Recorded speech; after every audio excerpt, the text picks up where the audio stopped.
Mente, que juega con ese nombre. El segundo es Homo Criminalis y acaba de terminar un tercer libro que se llama Muertes nada accidentales. Los tendréis, por supuesto, ahí en el luego para poder acceder a ellos. Muy interesantes. Los dos primeros, por lo menos a mí el primero personalmente, Criminalmente, es un auténtico manual de criminología. Va relatando todas las posibles tipologías, fenomenologías, divisiones, patologías, y es absolutamente imprescindible para los amantes de este género. Yo he de decir que he estudiado un máster en criminología, entre otras cosas, y en la universidad que lo estudié era el libro obligado de texto, con lo cual ya nos dice mucho. Y este último, Muertes nada accidentales, es un ensayo, un true crime, donde él ha analizado casos que son interesantes, bastante desconocidos algunos, en el cual muestra cosas que aparentemente son una cosa y luego demuestran ser otras. Hoy nos va a dar una ponencia sobre qué razones, qué causas, qué motivaciones tenemos para matar, que a veces todos lo desearemos hacer con todo nuestro corazón, pero ella nos va a explicar un poco las motivaciones. Así que os dejo con la imprescindible Paz Velasco.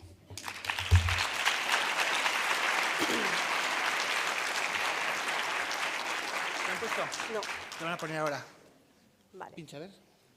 Buenos días, muchísimas gracias por acompañarme hoy por la mañana, porque que sepan todos ustedes que el tiempo que me van a regalar no lo van a recuperar nunca, de modo que es un regalo fantástico. Muchísimas gracias. Yo vengo a hablarles de ¿por qué matamos? Hay dos grandes preguntas dentro de la criminología, esta gran ciencia social que estudia el delito, el delincuente, el control social formal e informal y, por supuesto, a la víctima, que son, ¿el asesino nace o se hace? Pero no vamos a hablar de eso, vamos a hablar de otra cuestión también muy interesante en la que yo he estado indagando, investigando durante muchísimos años, que es ¿por qué, como especie, como Homo sapiens, somos capaces de matar a otro congénere? Hay poquísimas especies que se maten entre ellas, las suricatas, las ratas y nosotros. Pero es que además nosotros somos de las poquísimas especies que matamos por placer. Lo que se denomina es una parafilia muy extrema y se denomina erotofonofilia. Ejemplo en España, Tony King.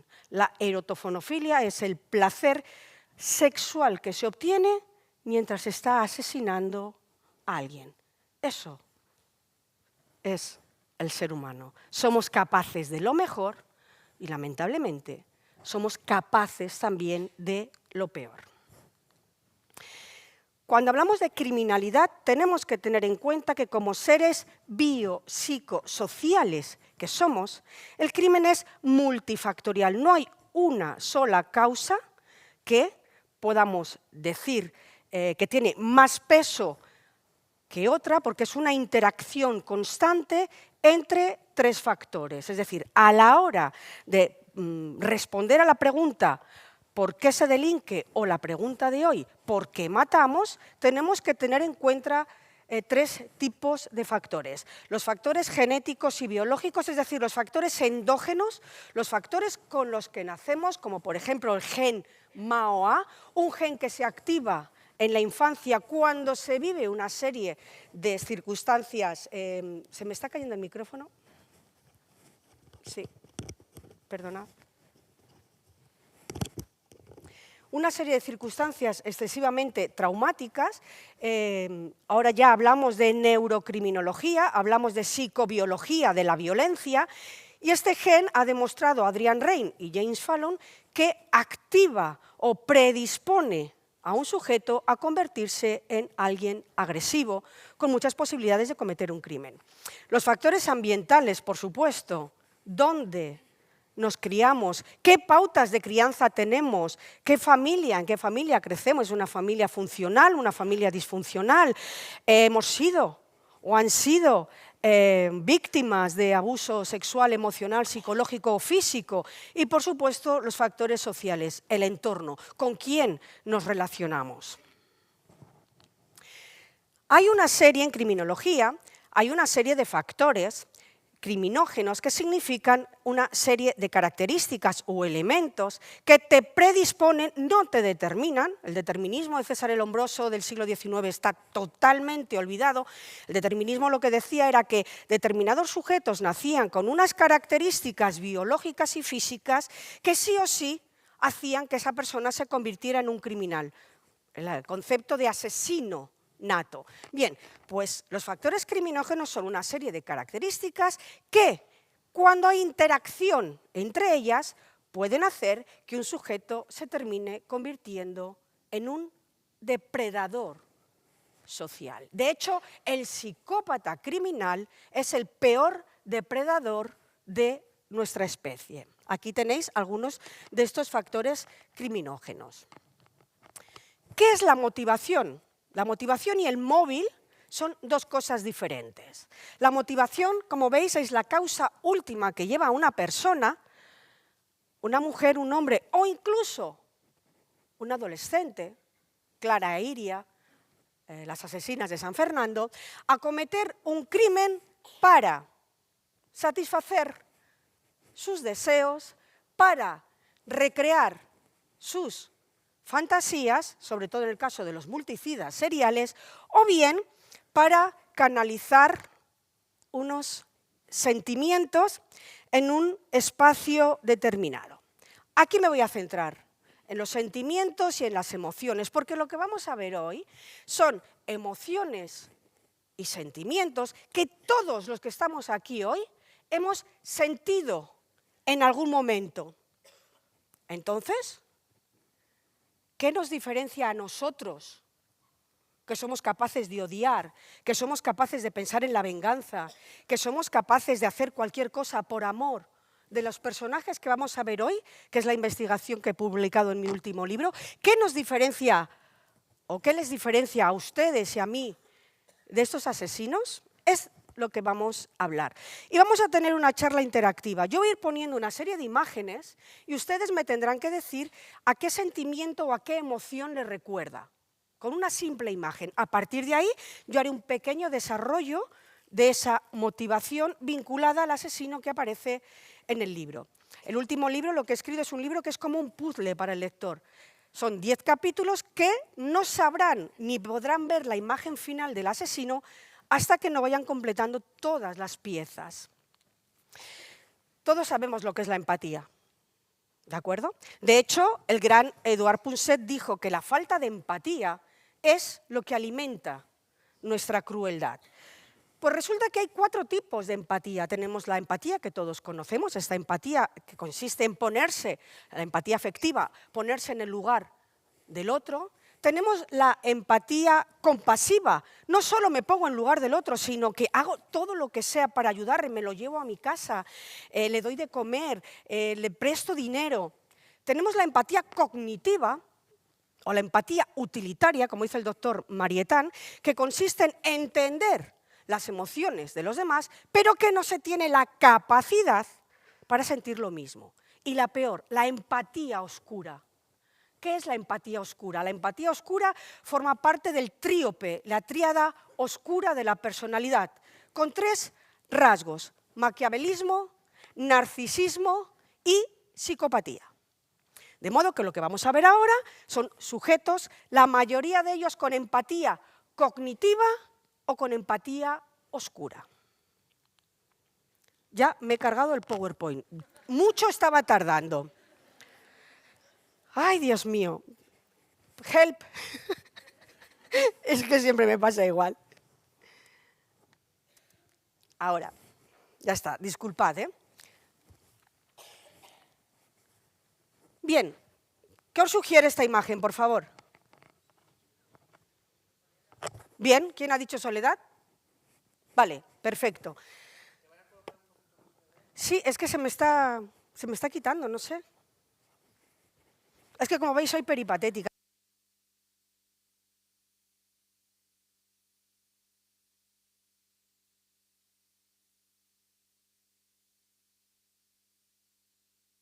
Gracias. Vale, la soledad. Vamos con el primer protagonista de hoy. ¿Quién nos ha sentido solo alguna vez? Todos hemos tenido momentos de nuestra vida en la que nos hemos sentido solos y no por eso hemos llegado a cometer un acto tan cruel, porque no vamos a hablar de homicidio del 138 del Código Penal, vamos a hablar de asesinatos, intencionalidad, planificación, organización. Dennis Nielsen.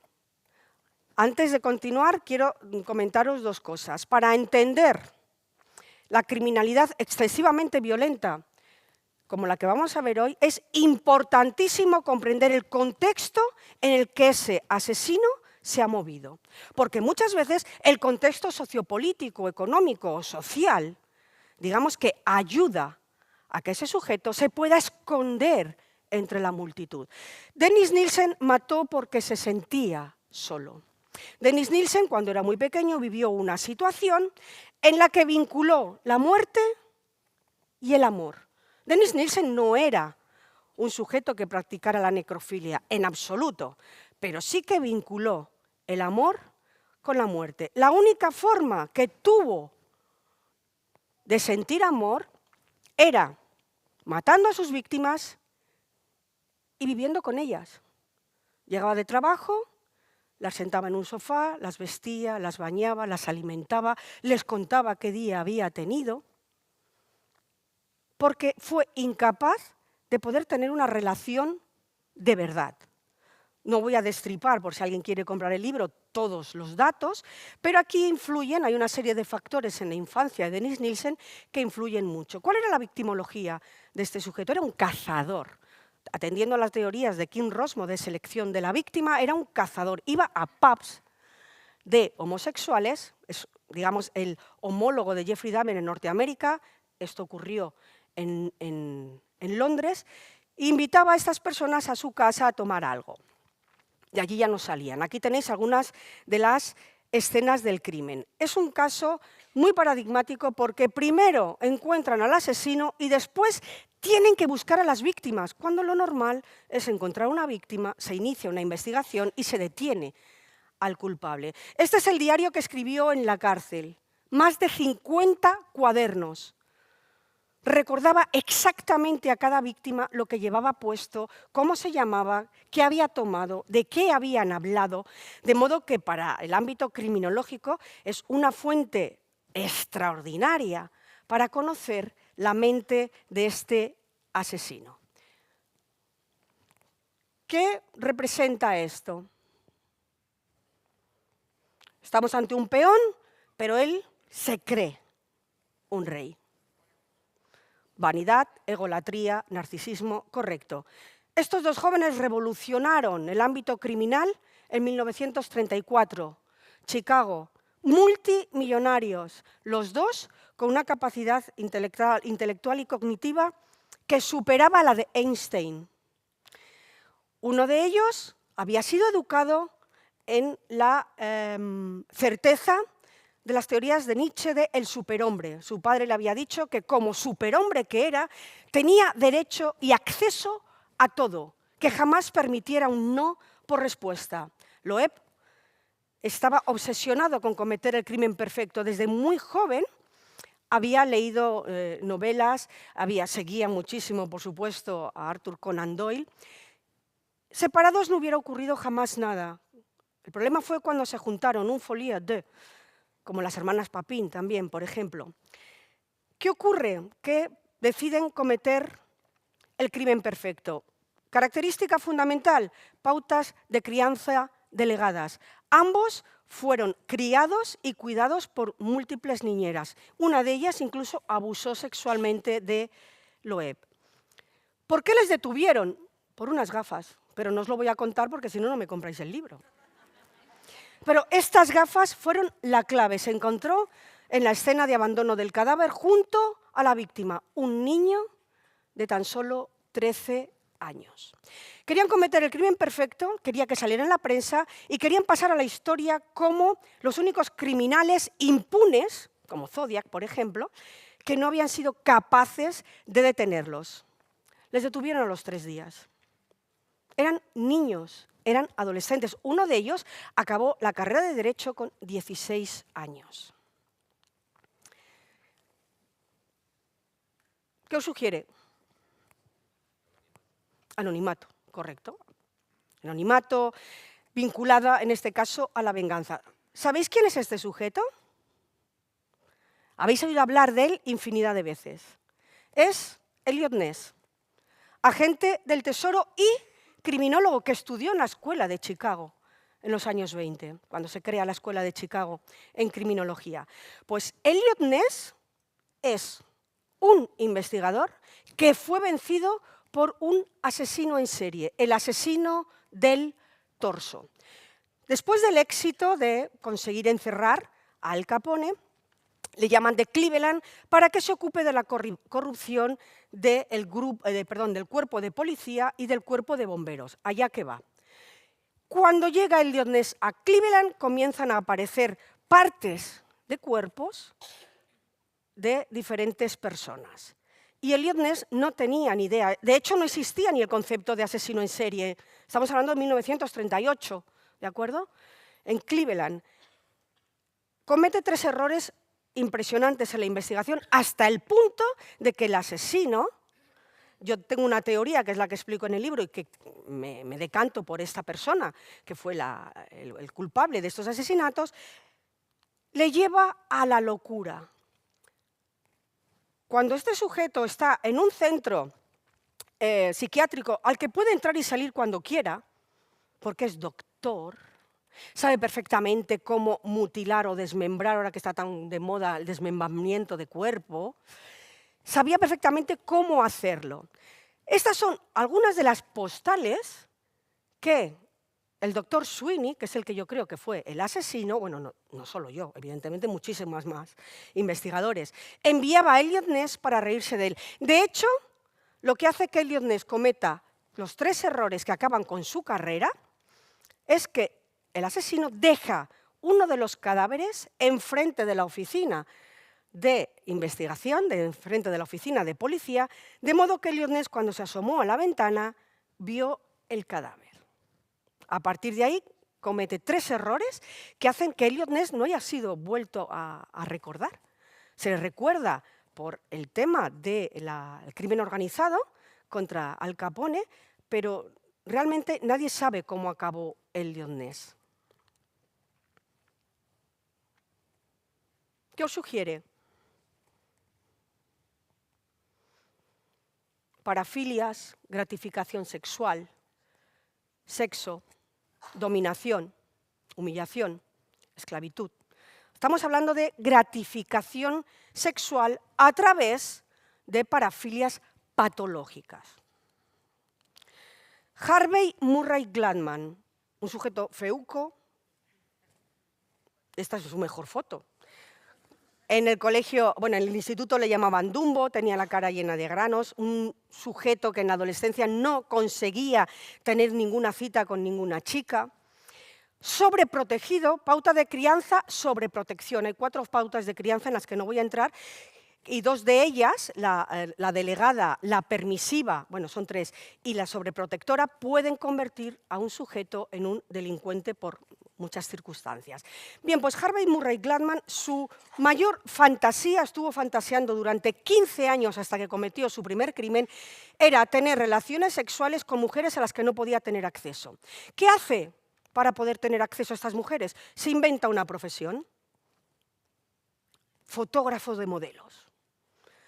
Los Ángeles, años 50, Hollywood está lleno de jovencitas que quieren triunfar como modelos, pone un anuncio en la prensa: busco chicas para hacer book, para modelar. ¿Sabéis las mujeres que contestaron esos anuncios? Muchísimas. Esta es su primera víctima, Anne Dull, de tan solo 19 años. Cuando llega a un espacio que alquila Harvey Murray Gladman, la dice: mira, te tienes que poner esta ropa, como veis, ropa sexy, medias, tacones, ropa interior llamativa, porque resulta que la sesión de hoy consiste en hacerte fotografías para una revista de detectives, esas famosas revistas de detectives que había en los años 50 y en los años 60 con imágenes reales. La primera fotografía, bueno, las primeras fotografías, como podéis ver, está sentada en un sofá, esa carita que pone pues, bueno, de dulzura, después está en una escalera y finalmente aparece amordazada. En el caso de Harvey Murray Gladman, la relación entre las cuerdas y la gratificación sexual es fundamental. Él era incapaz de tener una erección si no ataba a las mujeres, ¿de acuerdo? Las fotografiaba, tenía trofeos. Los trofeos eran las fotografías y los zapatos que se llevaba después del crimen de esas mujeres. Cuando estaban atadas las agredía sexualmente. Después las metía en su coche y se las llevaba a una parte muy concreta del desierto de Los Ángeles. Y una vez estranguladas, esta foto que veis aquí, a ver si no apago el PowerPoint, mejor lo dejo, esta que veis aquí, volvía a recrear una imagen, coloca a la víctima, lo que se conoce en criminología como el posado sexual, y se crea lo que se llama, y un término que creó el FBI, los analistas de la conducta del FBI, la escena ritual o fantasía representando sus fantasías. De modo que aquí está claro, la única forma de acceder a mujeres bellas era engañándolas. Aquí tenéis a otra de Ruth Mercado, aquí tenéis a otra de las víctimas. Yo cuando pongo esta diapositiva en clase, al principio de curso de la asignatura Perfilación Criminal, el 80% me dicen que que la mujer está viva. No, está muerta. Fijaros el detalle, pone debajo una manta. ¿Qué más te da si ya está muerta? Eso tiene mucho significado simbólico. Por eso hablamos de una escena ritual o fantasy act. ¿Qué os sugiere esta imagen? Locura.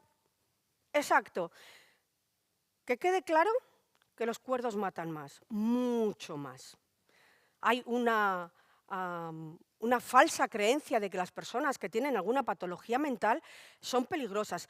Son peligrosas cuando, por ejemplo, dejan de tomar su medicina. Son peligrosas cuando entran, por ejemplo, una psicosis alucinatoria, psicosis con alucinaciones auditivas, como las que vamos a ver ahora, auditivas, visuales, incluso corporales, porque se ha dejado ese tratamiento, ¿de acuerdo? Pero tenemos que olvidarnos del estigma de que las personas con patologías mentales son peligrosas. Repito, solo hay un caso en el libro de alguien con una patología mental.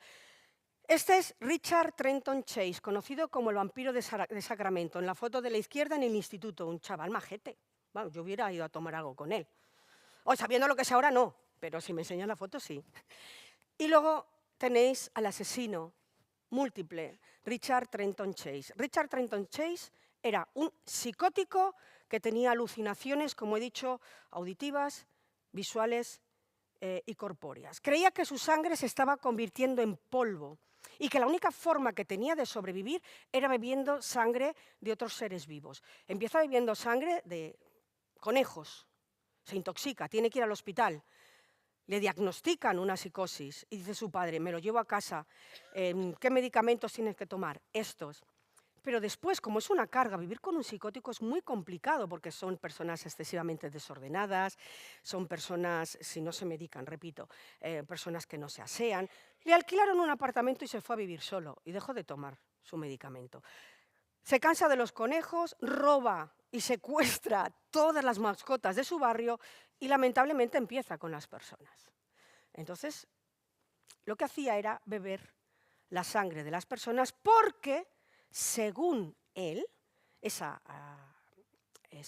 alucinaciones que tenía y ese cambio de realidad que provoca la psicosis, su sangre se estaba convirtiendo en polvo. Correcto, avaricia. Lucro. Henry Desiré Landru enamoró a 283 mujeres, con esta cara, sí.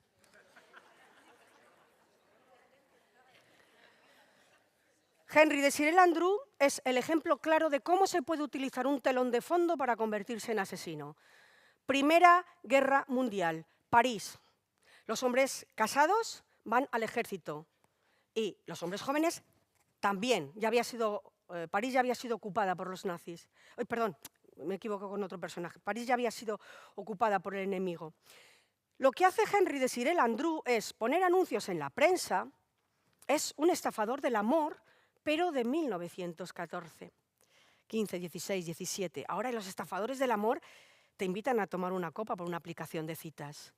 Cambia el canal, pero el modus operandi es el mismo, cazar víctimas vulnerables. Pone anuncios diciendo soy un hombre muy correcto, muy sociable, rico, viudo, que busca mujer para pasar el resto de mi vida con ella y formar una familia. La situación de la mujer en 1914, 15, 16 no era la situación actual en la que una persona viuda puede rehacer su vida y hacer un montón de cosas. En aquel momento no. Las mujeres tenían que volver a casarse. Cuando las enamoraba, las pedía matrimonio y en ese momento esas mujeres pasaban todo su patrimonio a Henry Desiré Landru. Segundo modus operandi. Ponía anuncios diciendo que compraba muebles. Quedaba con estas mujeres que se habían quedado sin nada porque sus maridos habían muerto en el frente y se compraba los muebles y algunas las asesinó. Lo interesante de Henry Desiré Landru es su dinámica delictiva. Dentro de criminología y cuando se estudia los crímenes es importante conocer la dinámica delictiva. ¿Cómo contactaba este hombre con mujeres? Repito, 283 mujeres contestaron a sus cartas. Gracias a Dios, solo asesinó a 12 personas. Contacto, anuncios matrimoniales, compra de muebles y iba a agencias matrimoniales. Las cortejaba, respuestas a las cartas, conquistas a través de las cartas, cita para conocerse, las llevaba a la ópera, las llevaba a los mejores restaurantes de París, con el dinero que ya había robado a otra mujer. Aislamiento, alquiló 2 villas, una en Verneuil y la otra en Villa Hermitage, en Gambeix. Y además tenía alquilados 3 garajes, donde estaban todas las propiedades, bienes muebles, bienes fungibles, de las mujeres que asesinaba, partidas de nacimiento, joyas, ropa, baúles, cuadros, que poco a poco lo iba vendiendo. La motivación está clara, el lucro. A fecha de hoy no se sabe cómo Henry Desiré Landru mató a estas mujeres. Lo que sí se sabe es cómo se deshizo del cadáver. Las quemó en el horno que tenía en la Villa Hermitage en Gambé. Y luego además había un lucro post-mortem porque vendía todos los bienes de estas mujeres. Aquí he querido representar el odio. Y si tenemos que hablar de odio y de misoginia sobre todo, es el representante, por poner un representante del siglo XXI, es Elliot Royer, el primer incel reconocido desde el punto de vista de la criminología, desde el punto de vista de la investigación criminal. Incel significa célibe involuntario. Son hombres que asesinan a mujeres porque no pueden tener acceso a tener relaciones sexuales con ella y el término célibe involuntario es porque son vírgenes. Esa frustración de ser vírgenes puede convertir a algunos, Alec Minassian imitó a Elliot Royer, a cometer determinadas masacres. Hay una sección de los incels que son de muy bajo perfil, pero digamos que la sección más radical y que sigue a Elliot Royer terminan cometiendo masacres. Os digo, las últimas, él y Alec Minassian. Lo que hizo Elliot Royer, que podéis ver el vídeo, si alguien lo quiere, me podéis escribir a mi blog, es el blog es www.criminalmente.es. Antes de cometer su masacre, envía un vídeo desde su BMW y explica por qué va a cometer la masacre que comete en el campus de Isla Vista de la Universidad de Santa Bárbara. ¿Y media? Vale, gracias. Elliot Royer, los incels, solo os digo una característica fundamental, los incels creen en el determinismo sexual, es decir, creen que no son capaces de acceder a determinado tipo de mujeres y que no pueden tener una relación sexual plena ni tener una novia porque son inferiores a los que ellos llaman los machos alfa. Y no es por eso, es por su carácter misógino, que no saben relacionarse con determinadas mujeres, porque Elliot Roger, a ver, no es un muchacho feo. Harvey Murray Gladman sí que era desagradable de mirar. Pero fijaros en la foto. Su móvil estaba plagado de selfies. Colgó en YouTube, igual que el vídeo antes de la masacre, colgó en YouTube cientos de vídeos diciendo: «Hey, ¿por qué no me amáis? Soy el hombre perfecto. Tengo dinero, visto de Armani. Tengo un BMW. ¿Qué estoy haciendo mal para que vosotras no me queráis?». Es el cerebro y una glándula que hay en el cerebro muy particular, un punto muy particular, que es el placer. Uno de los asesinos rusos más terribles, aunque ya le han superado en número Mikhail Popkov, este asesino policía que ha asesinado a 87 mujeres y está cumpliendo ya cadena perpetua. Fijaros en la mirada de Alexander Pichuskin. Alexander Pichuskin mataba por placer. Alexander Pichuskin mataba porque le producía placer matar a sus víctimas. Lo interesante de Alexander Pichuskin es que fue un asesino que estaba impune o quedó impune o se desconocía y estuvo matando durante 15 años. ¿Hasta qué? Hasta que cambia el modus operandi en el escenario del crimen. Alexander Pichuskin estaba vinculado emocional y geográficamente a un lugar. Cada asesino en serie tiene unos escenarios determinados y cada escena del crimen cuenta una historia que los analistas de la conducta deben saber leer e interpretar. Este es el lugar donde asesinaba Alexander Pichuskin. El Parque Vyshevsky, 21 kilómetros cuadrados, en el centro de Moscú. Primer modus operandi, asesinaba a víctimas vulnerables, siempre llevaba en su bolsa negra un martillo y una botella de vodka, entraba en el parque y a personas sin techo, a personas sin hogar, a personas que ya estaban ebrias, les decía, estamos ante un trampero, les decía: hace tiempo que perdí a mi perro, lo he enterrado muy cerquita de aquí, vienes conmigo, nos bebemos una botella de vodka, brindamos por mi perro. Sí que es verdad que Alexander Pichuskin jamás maltrató a los animales, al contrario, adoraba a su perro. Y fue en este lugar donde asesinó a muchísimas personas. Las dos características principales a destacar de Pichuskin son la muerte de su abuelo y que era un experto jugador de ajedrez al que le enseñó su abuelo a jugar precisamente en las mesas que había de ajedrez en el Parque Vyshevsky. Este es el ajedrez victimal de Alexander Pichuskin. Alexander Pichuskin tenía una meta y era matar a más personas que Andrei Chikatilo. Andrei Chikatilo, el monstruo de Rostov, asesinó a 43 niños y adolescentes. Él era un asesino que quería superar cuantitativamente a Andrei Chikatilo. Cada vez que mataba a una persona, tapaba un escac del tablero de ajedrez. Él dice que mató a más de 61. Lo que os he comentado del modus operandi. Primero, Andrei Chikatilo, durante 15 años, tiraba los cadáveres a los que asesinaba con un martillo y después introducía la botella de vodka en el agujero del cráneo, es lo que se conoce como sexo desplazado, y las tiraba por las alcantarillas. Pero, con el paso del tiempo, tras 15 años, empezó a dejar los cadáveres a la vista en el parque. Y así fue como fue detenido. Envidia. Todos hemos sentido alguna vez envidia de un compañero, de una amiga. Pero ¿puede llegar la envidia a convertirse en una motivación para matar? Sí. Gertrude Banizensky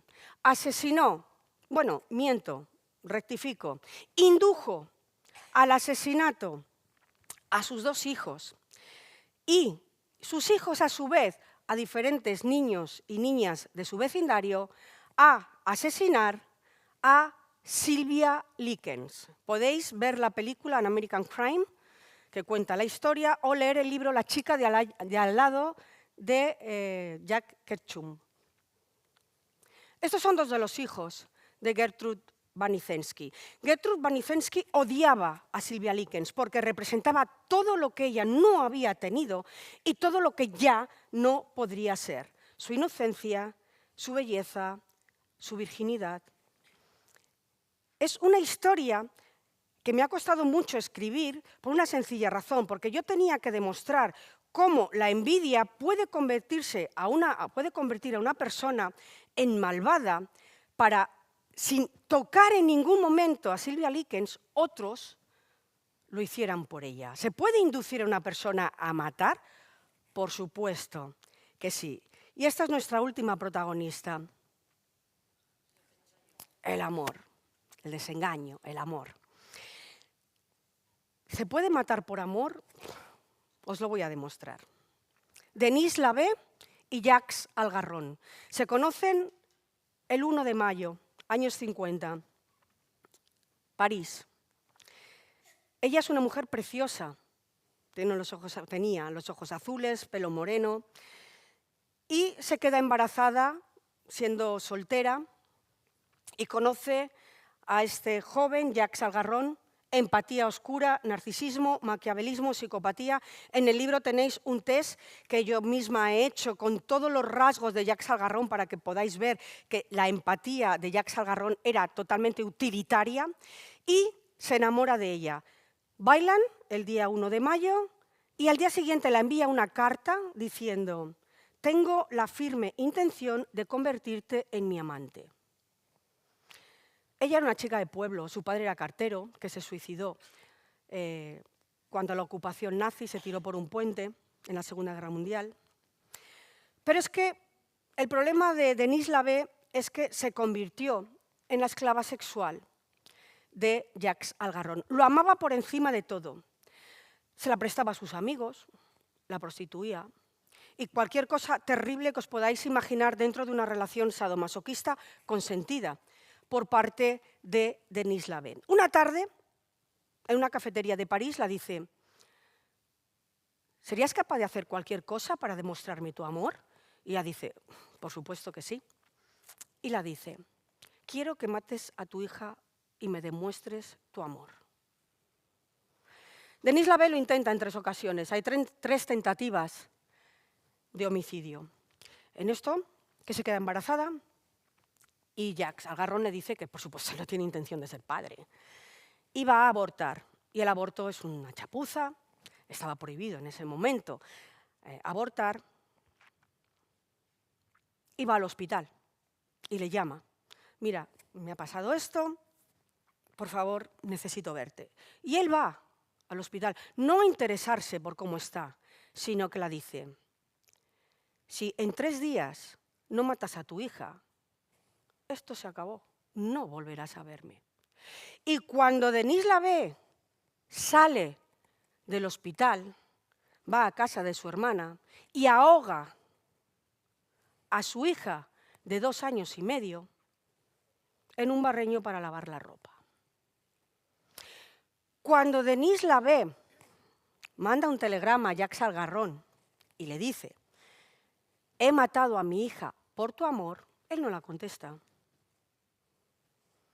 Va a París, a la Academia Saint-Circe, donde está como militar, queda con él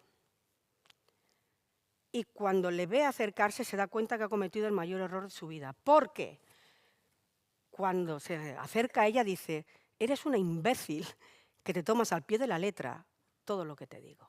Y a partir de ahí empieza un juicio que yo analizo en el libro. ¿Por qué? Porque el concepto fundamental de Jacques Algarrón era la superpareja. Quería buscar una mujer que fuese capaz de hacer lo que él la pidiera, basándose de nuevo en el concepto de Nietzsche. El juicio fue espectacular porque no existía una figura penal para la inducción. Él había inducido a matar a su hija. El juicio es espectacular.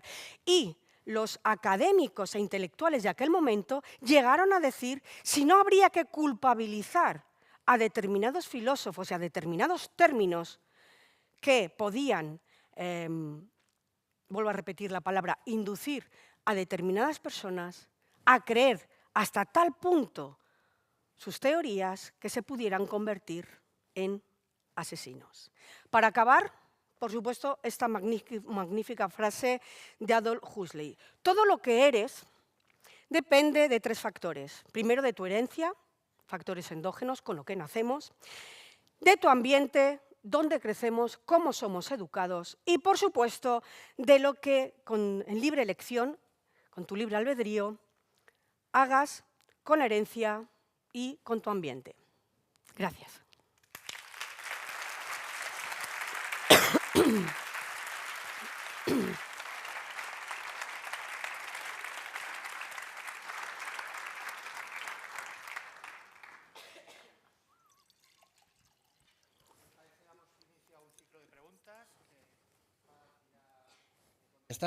Yo también marcaré el momento porque tenemos que clausurar y de momento vamos a estar a vuestra disposición para que podáis formular las preguntas que os resulten de interés.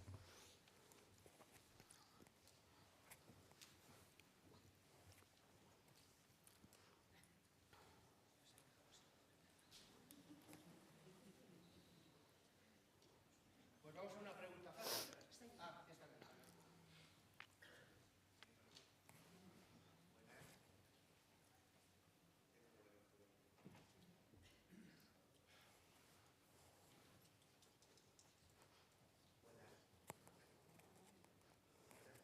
Sí, te escucho.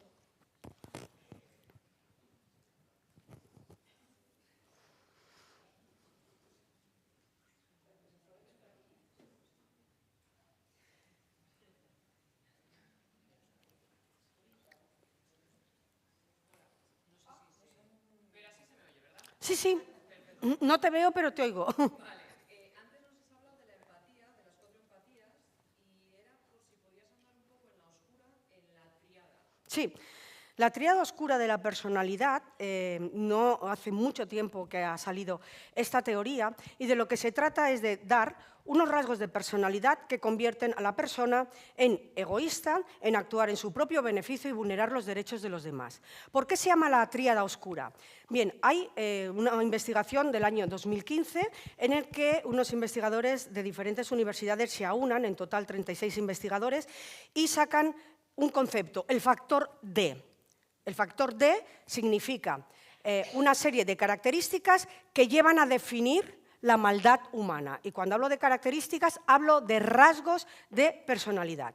¿Cuáles son, dentro de los trastornos de personalidad que aparecen en el DSM-5, hay una serie de trastornos de personalidad que están vinculados a la predisposición a cometer ciertos delitos, siempre y cuando haya una interacción biopsicosocial. Es decir, un solo factor no te convierte en una persona violenta, ni agresiva, ni te convierte en asesino. ¿Por qué estos 3 factores son los fundamentales? Primero, el narcisismo. Todos hemos oído hablar de lo que significa ser una persona narcisista, que consiste sobre todo en denostar a cualquier persona de tu entorno que pueda brillar, entre comillas, más que tú. En segundo lugar, el maquiavelismo. Este concepto viene de Nicolás Maquiavelo en la obra El Príncipe, que además hay una frase fundamental en este libro que dice: todos ven lo que aparento, pero pocos saben lo que soy. El maquiavélico es aquel sujeto totalmente estratega que tiene una serie de características de planificación y organización para llevar a cabo conductas delictivas, que pueden ser conductas de cuello blanco o pueden ser conductas criminales de acabar con la vida de otras personas. Y finalmente, el trastorno antisocial de la personalidad, porque en el DSM-5 ni en el CIE-10 aparece el concepto psicópata ni psicopatía. Trastorno antisocial de la personalidad, dividido en 2 factores, factor emocional y social, emocional y social, correcto, lo he dicho bien, y factor conductual. ¿Qué quiere decir? Quiere decir que cuando se tienen rasgos de psicopatía, rasgos de narcisismo y rasgos de maquiavelismo, como explico en el último capítulo del libro, y por eso he hecho un test y pongo una imagen visual para que se vea cuál es el grado de cada uno de estos rasgos de personalidad, hacen que esa persona viva por y para sí. Utiliza a los demás en su propio beneficio. En el caso de Jacques Algarrón, él propuso a otras mujeres hacer lo mismo, pero ninguna le hizo caso. Solo Denise Lavée era una víctima más vulnerable que el resto, porque quería probar su teoría de ver si había una mujer capaz de comprobar el concepto de superpareja y llevar a una mujer al límite y qué podría hacer, qué sería capaz de hacer por su amor. De modo que cuando hablamos de empatía oscura se tienen que dar sí o sí rasgos de estos 3 tipos de personalidad. No sé si he contestado a tu pregunta. A usted. No, ahora. En primer lugar, agradecerte tanto toda esta explicación, toda esta ponencia y sobre todo un detalle que me ha gustado especialmente, que es esa matización, esa aclaración de que una patología mental no es ni causa ni por sí sola de detonante de violencia. Yo sí que es algo que pues ahora se va a celebrar el día 10, el Día Mundial de la Salud Mental, y una de las preocupaciones yo creo que tienen desde muchísimos colectivos de personas afectadas por alguna patología, por algún trastorno, es esa asociación que se hace, que se sigue haciendo hoy en día, con el estigma, ese estigma de enfermedad mental, patología mental y violencia. Y ahora voy a entrar un poco en esa crítica que haría yo a medios de comunicación. Yo creo que ni pocos o ninguno se salva, que al final te reflejan un poco más o se centran en ese aspecto que existe una patología, que existe que ha habido una crisis en ese momento, y claro, no sé, ya una pregunta muy concreta. Yo entiendo, como periodista, Sí. que al final contar con la información ayuda a comprender las cosas, pero yo creo que se debería tener mucho más cuidado con ese tipo de información, ver de qué manera abordarla, Por supuesto. estar formados los profesionales y las profesionales de la comunicación en ese abordaje, cosa totalmente difícil, y sobre todo también que haya como se hace, por ejemplo, con el caso de mujeres maltratadas, que se añade el teléfono de ayuda a las víctimas, que haya dentro de los códigos deontológicos, dentro de los manuales un poquito de periodismo, pues una manera de contrarrestar ese impacto que vas a hacer con esa noticia, contar pues, o con un experto o con algo a modo de complementar y demostrar que, por supuesto, no es ni mucho menos la normalidad, es una excepción y que sobre todo combatir ese estigma. Yo creo que hay mucho camino que recorrer, pero creo que nos lo vas a poder explicar tú mucho mejor. Voy a ser muy rápida, sí. Vale, muchas gracias. Por si hay alguien más que quiera hacer una pregunta, aunque estaré fuera y contestaré todas vuestras preguntas. También acepto cafés, soy adicta a la cafeína. Mira, el problema de los medios de comunicación en este país es que todo el mundo habla de todo. Para empezar, yo he oído en la prensa, perdón, he oído en los medios de comunicación hablar de la psicopatía como un trastorno mental. Error. El trastorno antisocial de la personalidad es un trastorno de personalidad, es una forma de ser. Naces con unas características que te hacen diferente, te hacen ser una persona que puedes llegar a cometer un delito de sangre o puedes llegar a ser presidente del gobierno, y con esto lo dejo, no voy a dar nombres. ¿Vale? ¿Qué quiero decir?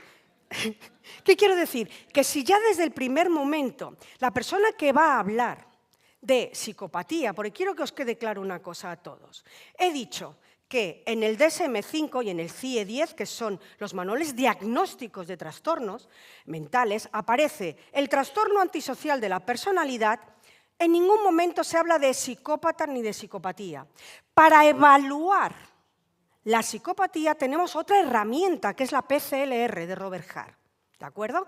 Entonces, si ya la prensa no distingue entre un trastorno mental y un trastorno de personalidad, ya partimos mal, porque entonces creen que los psicópatas son enfermos mentales. No son enfermos mentales. Atendiendo a nuestra ley penal, un psicópata cumple con los requisitos de la imputabilidad, es decir, de la responsabilidad criminal ante el hecho cometido, que son dos: la capacidad volitiva, querer cometer un delito, algo que no tiene una persona que, por ejemplo, sufre un trastorno mental o una patología mental, y segundo, la capacidad cognoscitiva de saber lo que está haciendo y querer hacerlo. Por eso, muchos de los trastornos mentales, o por no decir casi todos, cuando un sujeto como Noelia Domingo, que todos habéis oído hablar de ella, en el que en un brote psicótico en un hospital saca un cuchillo de 34 centímetros que llevaba escondido en su bata, porque ella trabajaba en un centro hospitalario, comenzó a apuñalar. En el caso de Noelia Domingo estamos ante una mujer que le da un brote psicótico paranoico porque piensa que está siendo perseguida por una serie de personas. Eso es su realidad, que no es la realidad de los demás, ¿de acuerdo? Entonces sí que me gustaría, y lo he dicho muchas veces en los medios de comunicación, pero evidentemente es muy complicado, que si tú vas a hablar de psicopatía, lleves a alguien que entienda de psicopatía. Si tú vas a hablar de cómo se hace un cocido maragato, lleves a un cocinero. Pero no, aquí da igual. El cocinero te habla de psicópatas y el experto en zapatos de tacón te habla de asesinos múltiples. Y eso es un gran problema. ¿Por qué? Porque en 2024, y lo he visto y lo sigo leyendo, sigue habiendo un estigma social brutal hacia las personas con patologías mentales. No son peligrosas. He dicho que los cuerdos matan más. De hecho, en 10 casos, uno solamente es una persona con una patología mental y 2 son mujeres. Es un libro que trata de mostrar estadísticamente también que las mujeres matamos menos, pero matamos. Gracias. Buenas, Paz. Hola, Natalia. Según tu opinión, y hablando que has estado toda la charla interesantísima sobre sentimientos y emociones, ¿tú crees que estos sentimientos que has reflejado, estas emociones que en algunos casos llevan a conductas criminales, son los que nos han podido hacer subsistir como especie al resto? Por supuesto que sí. Hay una teoría buenísima que podéis consultar en Internet o consultar en mi blog, que es la teoría del homicidio como supervivencia, de David Bush, un psicólogo social brutal. Lo que dice David Bush es lo siguiente: gracias a la capacidad que tenemos para matar, hemos sobrevivido como especie. Fijaros, ¿por qué distingue, y espero contestar a tu pregunta con esto, ¿por qué distingue nuestra ley penal entre homicidio y asesinato? El resultado final es la muerte de una persona. Sin embargo, hay 2 artículos con 2 conductas diferentes. ¿Por qué? Porque todos los que estamos aquí, todos, yo incluida, tenemos la capacidad de matar ante una situación de estrés para defender nuestra propia vida. De hecho, existe la legítima defensa en el artículo 22 de nuestro Código Penal. Para defender a un hijo, para no morir de hambre, para que no me violen. ¿Seríamos capaces de matar a otra persona? Sí. Ahora, ¿cualquiera de nosotros podría convertirse en un asesino? No. Entonces, Julia Shaw dice que son las pasiones las que nos convierten en determinados momentos en asesinos. Pero la capacidad de matar la tenemos todos. De las motivaciones que hemos visto hoy, yo claro que he sentido en algún momento envidia. Y claro que cuando era adolescente y me dejaron me quería morir de amor. Gracias a Dios no me he muerto, pero todos hemos pasado por situaciones así.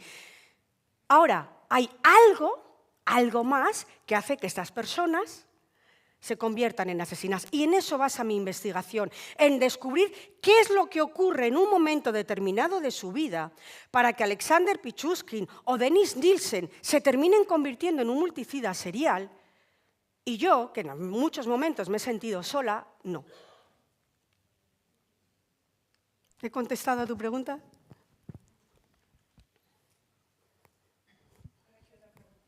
Hola. Simplemente quería saber si hay más hombres o mujeres asesinos, si hay más o por el estilo parecido. No.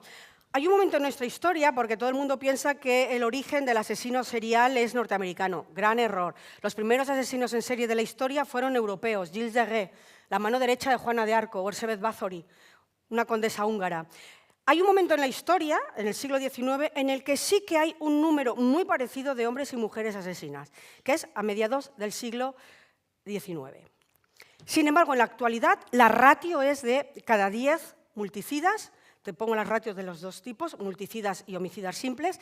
La ratio es de que cada 10 homicidas, 1,5, 2 son solo mujeres. Y cuando hablamos de mujeres que matan a una sola víctima, la ratio es aún más pequeña. Es decir, ¿cuándo aumenta esta ratio? Cuando juntos se aunan las parejas letales, cuando se aúna un hombre y una mujer que tienen una relación sentimental y matan juntos. Aquí sí que aumenta al 50%. Pero per se la mujer mata menos que el hombre, tanto desde el ámbito del multicida como del homicidio simple. La ratio es muy, muy pequeña. Ahora, hay un momento histórico en el que el hombre queda ridiculizado estadísticamente. Son los siglos XIV, XV, XVI y XVII, en el que el arma nefanda del crimen, el veneno, es el protagonista y es un arma de mujer. Es el único periodo histórico donde las mujeres, en la época victoriana, yo que es una época que me encanta a nivel de investigación y de estudio, muchas mujeres oían de matrimonios terribles, pues gracias al cianuro que se podía comprar en una farmacia. Menos mal que ahora no, ¿eh? ¿Algo más? Hola, Paz. Mira, primero la charla interesantísima, me ha encantado. Yo te quería preguntar qué diferencia hay entre un asesino en serie o todo lo que tú has presentado y un terrorista. Ostras, esto tendría que contestarlo David, pero te lo digo muy fácilmente. Mira, un asesino en serie, un multicida, cuando hablamos de multicidas tenemos tres tipos. Tenemos el asesino múltiple en un solo acto, el asesino en masa. Aquí hemos visto a uno, a Elliot Roger, que es aquel que mata a más de 2 personas en un momento concreto con una sola actividad criminal, una masacre. Tenemos al spree killer, que es aquel asesino que va matando en diferentes lugares geográficos, se va moviendo de un lugar a otro. Y luego tenemos al asesino en serie, que es aquel que mata a más de 2 personas en diferentes momentos temporales, hay un periodo de enfriamiento entre un crimen y el siguiente, y en diferentes escenarios. El asesino en serie se suele mover por 3 razones, es decir, mata por 3 razones. Primero, por sus fantasías, sus necesidades psicológicas, sus emociones, motivaciones personalísimas, individualísimas, pero no ideológicas. ¿De acuerdo? Esa yo creo que es una diferencia fundamental. Un terrorista, sea el que sea, no voy a entrar a nombrar a nadie, cuando comete un crimen, la motivación no es subjetiva, es una motivación común. Es una motivación de lucha porque creo que, porque esto es injusto, porque creo que mi país esto. ¿De acuerdo? Entonces, yo creo que es una de las diferencias fundamentales. El asesino en serie mata por razones subjetivas, íntimas, personalísimas, mientras que un terrorista, bueno, pues mata por una causa que él cree que es justa.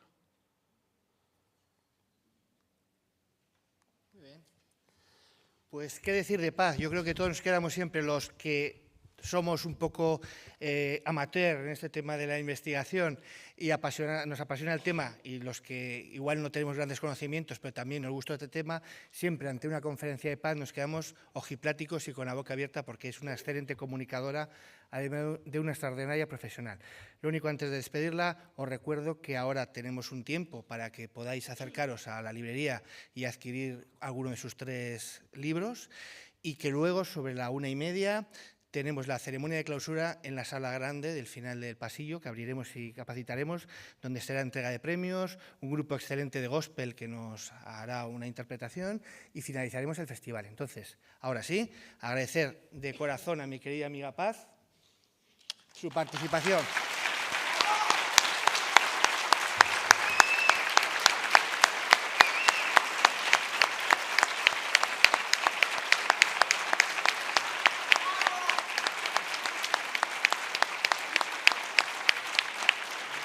¿Podréis dar la conferencia? Sí, me ocupo.